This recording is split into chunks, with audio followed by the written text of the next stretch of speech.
In Noumea, these burnt buildings are not the ravages of some natural disaster. They are what remain after last spring's deadly riots in the French overseas territory of New Caledonia. More than 800 businesses were damaged. This man barely managed to make it out of all the destruction. However, his factory has gone silent. There's normally about 10 people on duty at a time. All the machines you see there would normally be on our customers' sites. Today they're here, so it's extremely frustrating. His sales are set to fall from 7 to 3 million euros this year. The loss of 70% of his business forced him to lay off more than half of his workforce. He wonders if he can continue his business on the island. Leaving is a possibility. Closing the company is also a possibility. The feeling is that it's a huge waste. As an entrepreneur, you only look at one thing, and that's value creation. We spend all our time creating value, and what we've seen is the destruction of value. According to the local government, 24,000 people have found themselves out of work, approximately 1/3 of the private sector. Employment agencies have never seen such an influx of applicants.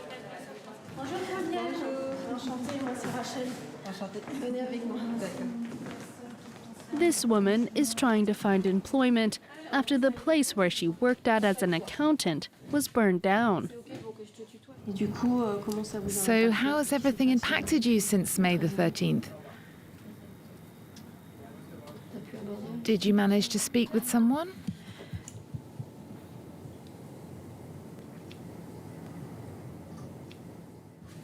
How do you see your future? That's why I said I live day by day. I go to sleep at night, and then I say maybe tomorrow will bring a little more. Financially, I have always been independent. This crisis, a result of the riots, came on top of an already existing problem. The nickel industry, the primary revenue source for New Caledonia, has been under threat.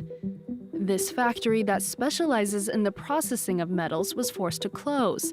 Faced with falling prices and increased global competition, the plant had to lay off 1,200 employees. Aurélie was among them. So this is the uniform I wore every day to go on site.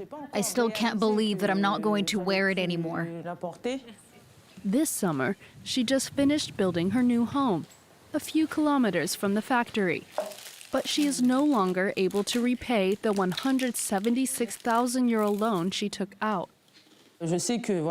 I know that I'll have to bounce back from this loan because I've made a commitment. So I have to follow through on that commitment to avoid foreclosure or something. Anything that had to do with industry or mining, there's nothing left. And we were brought up in this sector, where we got used to it, and the experience we've gained is in these sectors. Following the factory's closing, the town has come to a standstill.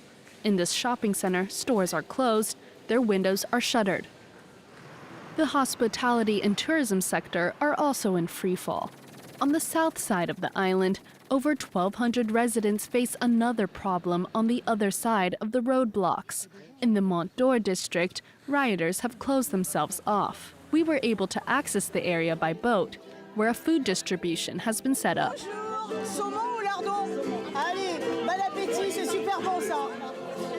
Because of the blockades, people are unable to go to work, earn a wage, and are now struggling to feed their families.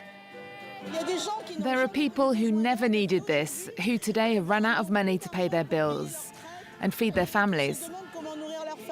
What I'm anticipating 2 months from now, when there's no more partial, subsidized employment, and when there's real unemployment and the money runs out, there's going to be a real food crisis.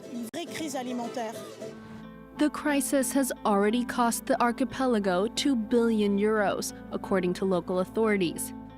Although the French government has already paid out 400 million euros in aid, New Caledonia is sinking further into a historic crisis which will be difficult to overcome.